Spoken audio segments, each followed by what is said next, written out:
بسم اللہ الرحمن الرحیم۔ السلام علیکم ورحمۃ اللہ وبرکاتہ۔ معزز ناظرین، آج ہم ام المومنین سیدہ جویریہ رضی اللہ تعالی عنہ کی زندگی پر روشنی ڈالیں گے۔ آپ کا ابتدائی نام براہ تھا، والد کا نام حارث بن ابی فرار تھا۔ آپ کے والد قبیلہ بن مستلق کے سردار تھے۔ آپ صلی اللہ علیہ وسلم نے نام تبدیل فرمایا اور جویریہ رکھا۔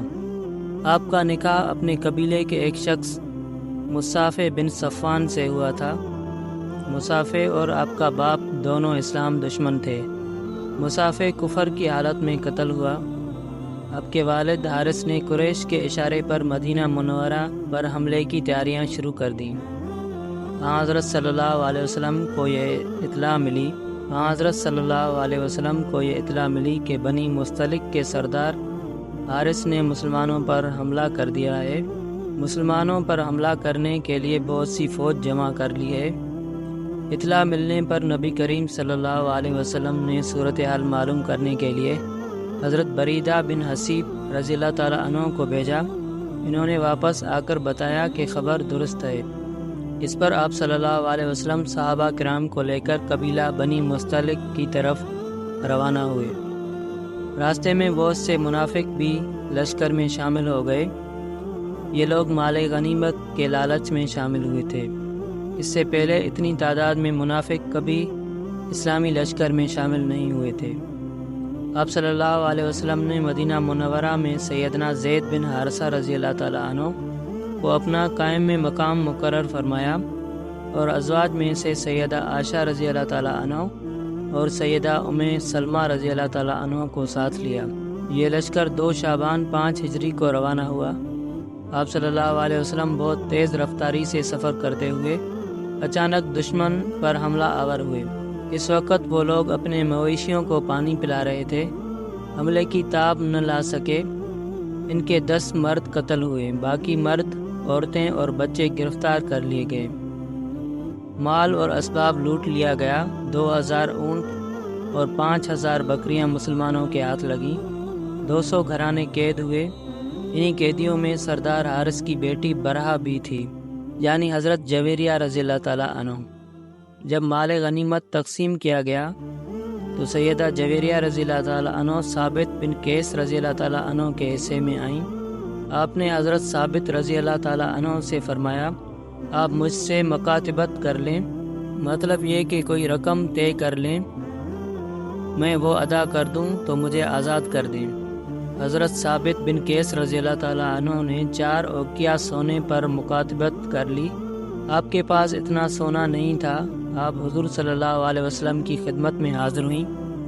آپ نے غرض کیا، اے اللہ کے رسول، آپ کو معلوم ہے میں سردار بن مستلق کی بیٹی برہا ہوں۔ آپ کو یہ بھی معلوم ہے کہ میں قیدی ہوں۔ تقسیم کے مطابق میں ثابت بن قیس کے حصے میں آئی ہوں۔ میں نے ان سے مکاتبت طے کر لی ہے۔ اس سلسلے میں آپ کے پاس حاضر ہوئی ہوں۔ لوگوں سے کہیں میرے لیے چندہ جمع کریں۔ یہ سن کر آپ صلی اللہ علیہ وسلم نے فرمایا، تم پسند کرو تو میں تمہیں اس سے بہتر بات بتا دوں، اور وہ یہ ہے کہ تمہاری طرف سے مکاتبت میں ادا کروں اور تمہیں آزاد کر کے تم سے نکاح کر لوں۔ یہ سن کر سیدہ جویریہ رضی اللہ تعالی عنہ نے غرض کیا، اللہ کے رسول، مجھے یہ بات منظور ہے۔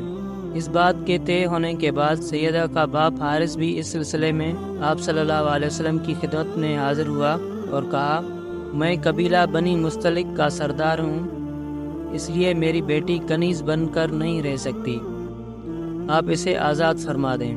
آپ نے جواب میں فرمایا، کیا یہ بہتر نہیں ہوگا کہ میں اس کا فیصلہ تمہاری بیٹی پر چھوڑ دوں؟ تم جا کر اس سے خود پوچھو۔ حارث سیدہ جویریہ رضی اللہ تعالی عنہ کے پاس آئے اور یہ بات آپ کو بتائی۔ اس پر آپ نے فرمایا، میں اللہ اور اس کے رسول کو اختیار کرتی ہوں۔ حارث بیٹی کو چھڑانے کے لیے بہت سے اونٹ ساتھ لائے تھے، لیکن مدینہ منورہ میں داخل ہونے سے پہلے انہوں نے ان میں سے 2 خوبصورت اور عمدہ اونٹ ایک گھاٹی میں چھپا دیے تھے تاکہ واپسی پر وہ ساتھ لے جائیں۔ آپ صلی اللہ علیہ وسلم کی خدمت میں اونٹوں کے لانے کا ذکر ہوا تو آپ صلی اللہ علیہ وسلم نے پوچھا، ان میں 2 اونٹ فلاں گھاٹی میں چھپا آئے ہو؟ یہ سنتے ہی حارث پکار اٹھا، میں گواہی دیتا ہوں کہ آپ اللہ کے رسول ہیں، میرے وہ 2 اونٹ چھپانے کا کسی کو علم نہیں تھا، اللہ ہی نے آپ کو اطلاع دی ہے۔ حضور صلی اللہ علیہ وسلم نے 4 اوقیہ سونا حضرت ثابت رضی اللہ تعالیٰ عنہ کو دے کر سیدہ جویریہ رضی اللہ تعالیٰ عنہ کو آزاد کرایا اور آپ سے نکاح کر لیا۔ جب صحابہ کرام رضی اللہ تعالیٰ عنہ کو یہ بات معلوم ہوئی تو انہوں نے بنی مستلق کے تمام قیدیوں کو آزاد کر دیا، کیونکہ اب یہ لوگ رسول اللہ صلی اللہ علیہ وسلم کے سسرالی رشتہ دار بن چکے تھے۔ اس طرح ام المومنین سیدہ جویریہ رضی اللہ تعالیٰ عنہ کی وجہ سے بنی مستلق کے گھرانے آزاد ہوئے۔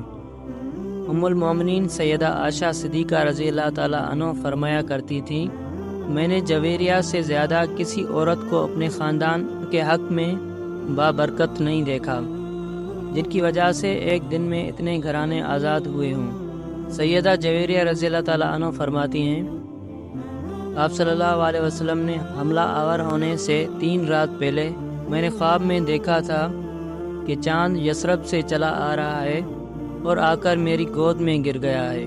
میں نے یہ بات لوگوں کو بتانا پسند نہیں کی تھی، یہاں تک کہ آپ صلی اللہ علیہ وسلم تشریف لے آئے۔